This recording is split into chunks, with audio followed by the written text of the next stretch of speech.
Bueno, queridos patitos, vamos a hablar de esos drones, aparentemente vistos como juguetes, porque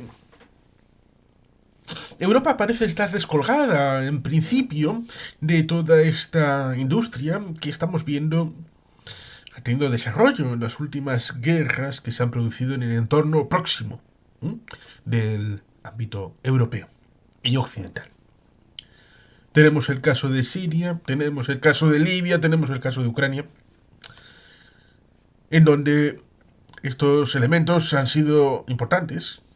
Una pequeña industria ya en los ámbitos de Turquía, el ámbito del Bayraktar, que ha generado un nicho en donde esta empresa ha podido vender y con el caso de Ucrania ya creo que se expandirá por el mundo la idea de que estos elementos no tripulados eran una buena idea para reconocimiento o para ataque.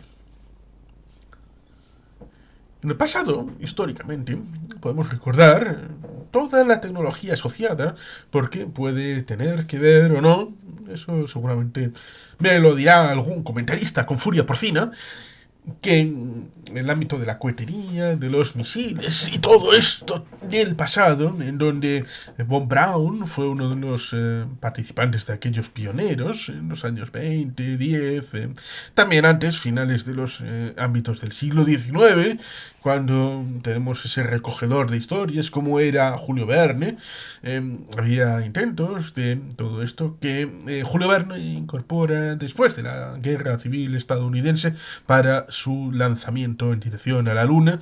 mm, con unos datos que resultará curioso porque cuando se produzca el lanzamiento en julio del 69, sí, tendrán en buena medida esos cálculos, aunque no será un cañón estilo Georges Méliès en 1902, sino será algo más vertical, pero con el ámbito de la onda para salir de la gravitación de la Tierra en dirección hacia el ámbito de la órbita selenita. Todos estos instrumentos podremos verlos en Penemunde, sin irnos a Hans Kammler y oscurantismo y ámbito secreto.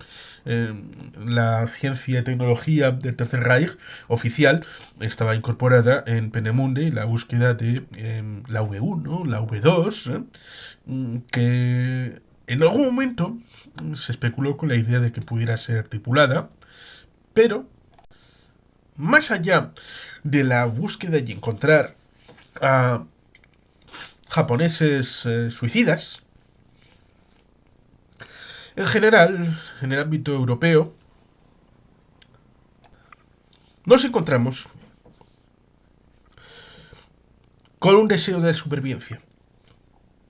Con un deseo de supervivencia bastante acendrado, que evitaba la idea de que pudiera ir dentro de una V1 un aviador volante para dirigir los últimos estadios de vuelo en dirección fundamentalmente a Londres.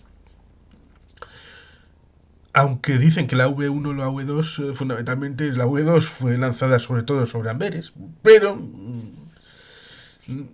dejando de lado los elementos terrenales, sino elementos más teóricos o de reflexión más amplia, la búsqueda de personas suicidas, como si hubo submarinos suicidas o aviones suicidas en el ámbito del ámbito oriental con los japoneses. En el ámbito europeo no fue así y por lo tanto la vertiente de autonomía fue esencial.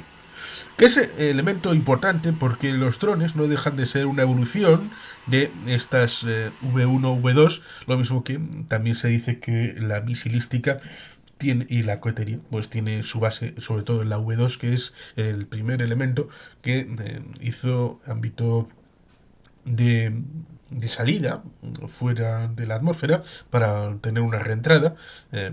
Y por eso, evidentemente, la V2 es la base del cohete Saturno V, que es el que sale en dirección a la Luna en 1969. Lo mismo que La V2 también es importante para entender el desarrollo de Sergei Korolev respecto al cohete que fracasó en ir a la Luna en el año 66, 67, 68, con el recuerdo y la memoria del cosmonauta Bondarenko, que murió en tristes situaciones y circunstancias. Luego también moriría Gagarin en una situación tampoco muy explicada. Ahí está la tumba del cosmonauta para explicarlo. Un libro bien interesante que comentamos hace no muchas fechas en este canal.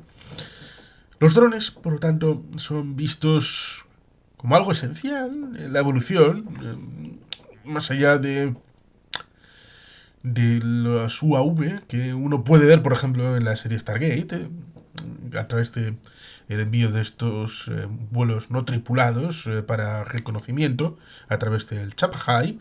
Eh, Toda esta evolución es razonable y razonada cuando uno mira la idea de impedir la dificultad de los seres humanos en misiones, porque se trata, desde el ámbito occidental fundamentalmente, ya en la Segunda Guerra Mundial, con gente como Montgomery, el denostado Montgomery, el mariscal Monty, el vizconde del Alamein, era muy reservado a la hora de lanzar a sus soldados a la muerte, como sí hacían los soviéticos. Los soviéticos, la vida humana les soplaba. Había muchísimos soviéticos para lanzar a la picadora de carne.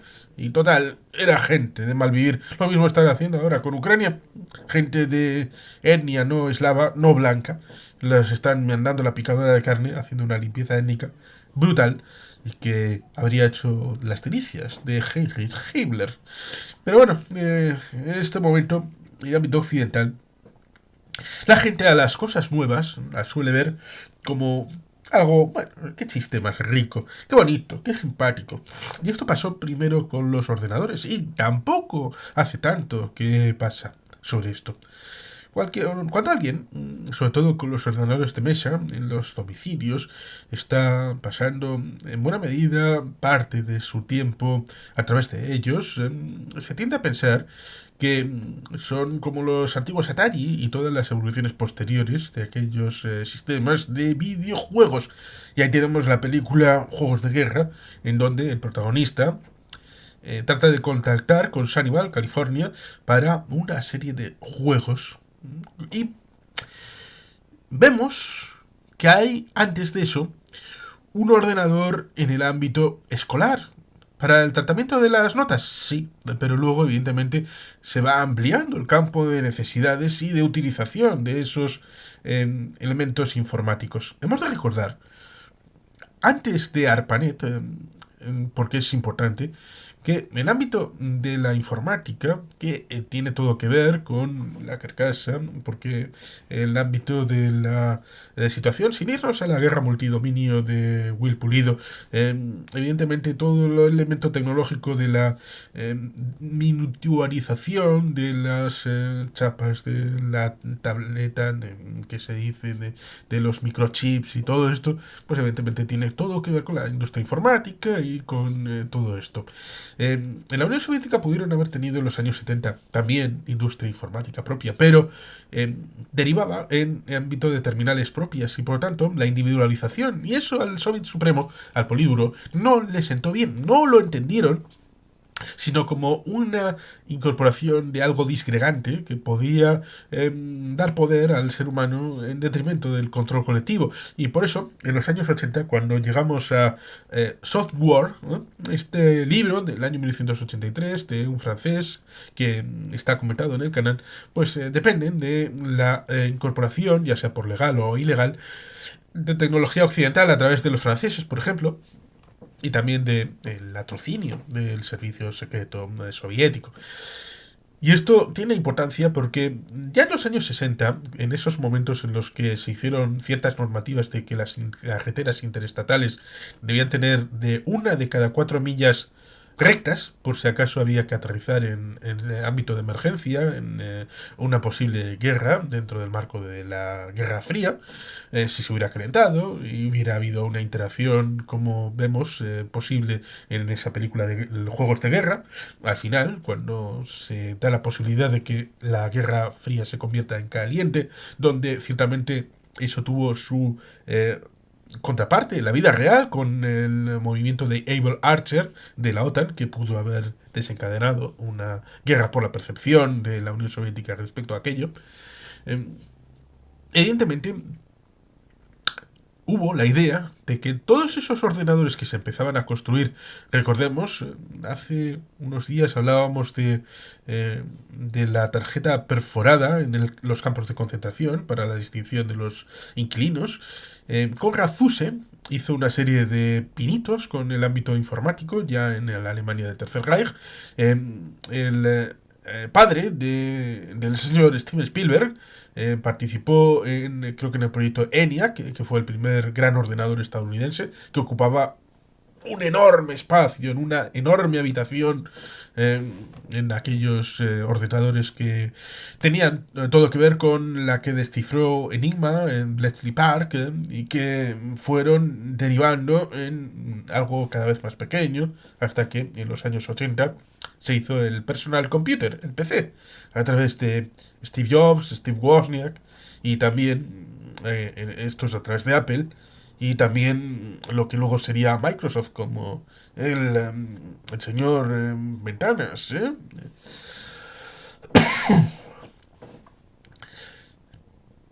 Pero además había la interconexión con ARPANET, la idea de transmitir información para que ningún nodo quedara desatendido en estas universidades que generaban conocimiento a lo largo del periodo de la Guerra Fría, incorporando cada vez más intercambios de que pudiera fluir información de un punto a otro.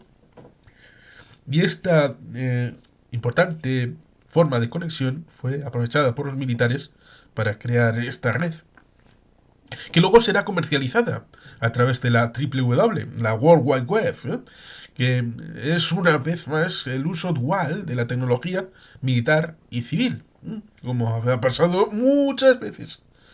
Problema, la percepción. ¿Para qué se utiliza? Y esta percepción tiene que ver todo con la primera vez que se mete este producto en este ámbito. En Estados Unidos, en buena medida, estas tecnologías tienen que ver con las universidades, tienen que ver con los servicios de defensa y luego con la incorporación a las industrias y las empresas. Y después es cuando empieza a comercializarse al público. En el ámbito europeo parece que es al revés, sobre todo en el Estado español y en algunas partes del Estado español, la idea de que estos personal computers son para juegos, para disfrutar de la vida y para hacer otro tipo de cosas, a pesar de que de los primeros ordenadores de hogar que pude ver, me está llamando la historia,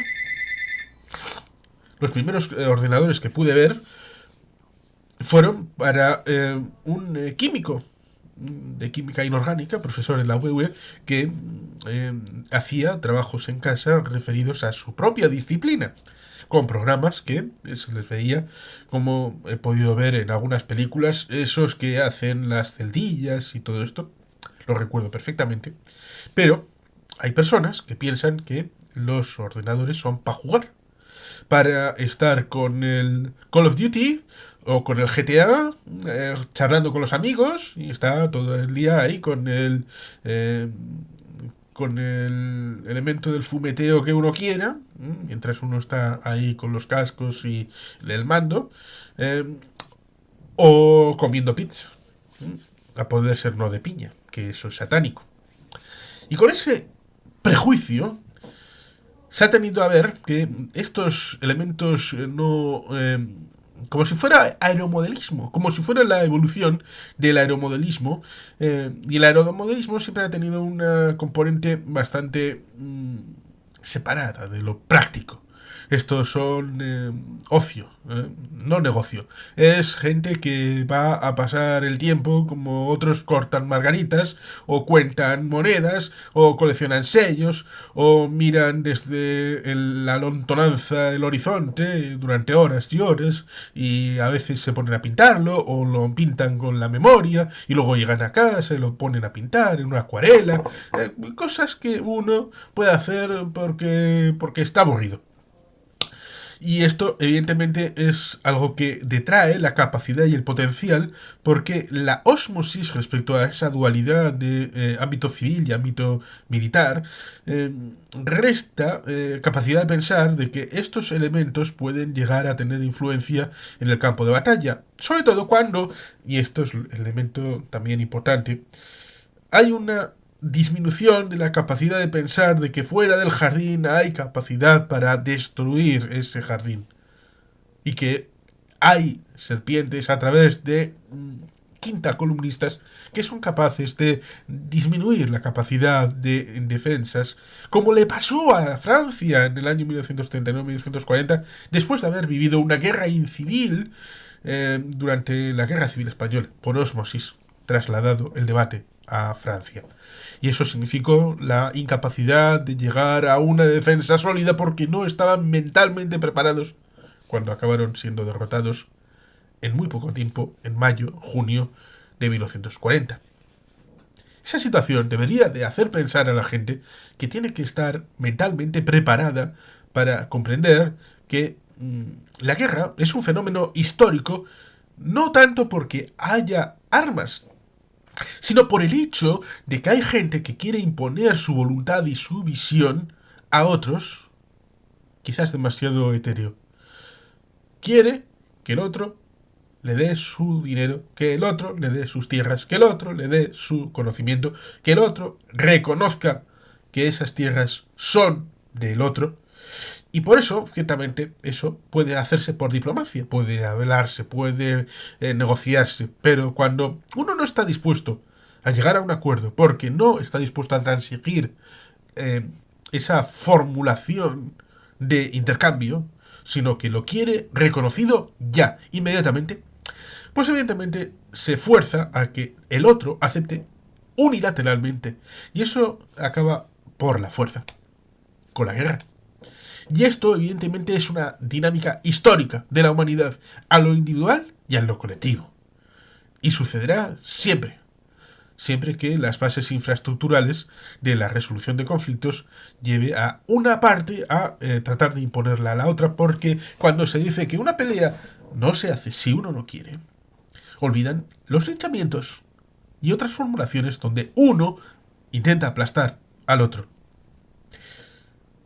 Y por esto, la percepción hippie de que la guerra ya no tiene sentido. Hemos llegado al paraíso. Hemos llegado a un mundo en donde la guerra no tiene cabida y por lo tanto hay que eliminar las armas y así no tendremos guerras. Olvidan que hubo un montón de casos en donde hubo embargo de armas. Ausencia de venta legal de armas desde el exterior. Y aquellos que sí se cumplieron, porque siempre hay ventas bajo mano, cuando hay clientes hay oferentes, el mercado, amigos. Hubo gente que hizo armas por sí mismos en aquellos lugares. Recordemos un pequeño detalle. En 1994, durante 3 meses, hubo el asesinato de 1 millón de personas. Un genocidio. Y solamente con machetes. Con machetes. No hubo intervención de ningún tipo de arma de fuego. Machetes. 1 millón de personas. 1994. Por lo tanto, hay que tener calma, certeza. Cierto es que puede ser una industria de exportación y el Estado español es útil en eso. Habría que ver aquellos que critican en la industria de defensa a aquellos países que venden armas y otros que compran armas, quiénes son y en cuantía y en qué porcentaje respecto al total. Se llevarían más de una sorpresa. La ausencia de armas no es ausencia de guerras y estar preparados requiere industria propia. Y esa industria propia requiere adaptación a los tiempos y requiere ser capaces de decirle al otro, que pueda estar tentado a imponer su voluntad, decirle, puedes intentarlo, pero te va a costar la leche. Te va a costar brutal, es poco.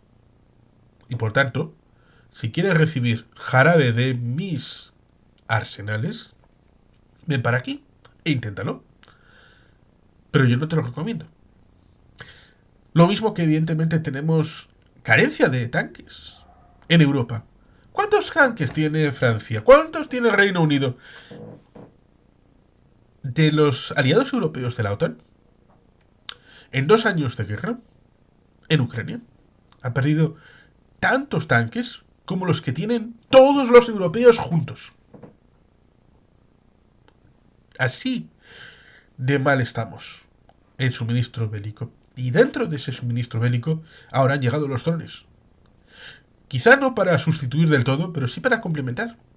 En observación, en ataques. Decía la situación del libro de Will Pulido, de la guerra multidominio. Es una perspectiva distinta, donde el instrumento no es solamente el instrumento, sino también la incardinación en una doctrina en donde esa utilización de ese instrumento genere una malla de defensa. Evidentemente hay que hacer el instrumento en su contexto y todo aquello, pero eso significa que hay que poner en marcha industrias que generen estos drones. Pero parecen ser vistos como juguetes. Y al ser vistos como juguetes, no se ve como una posibilidad para la defensa. Y no se teoriza socialmente que esos drones pueden ser buenos para desafiantes. Y si uno piensa en el Estado español, puede haber desafiantes en Marruecos, en Argelia. Mejor estar preparado que tener que lamentar posteriormente. Pero para eso hay que cambiar el chip, nunca mejor dicho, y pensar que los drones son más que meros juguetes. Y sin más, queridos patitos, es que ricasco, agur berobat, Betty Gelpien.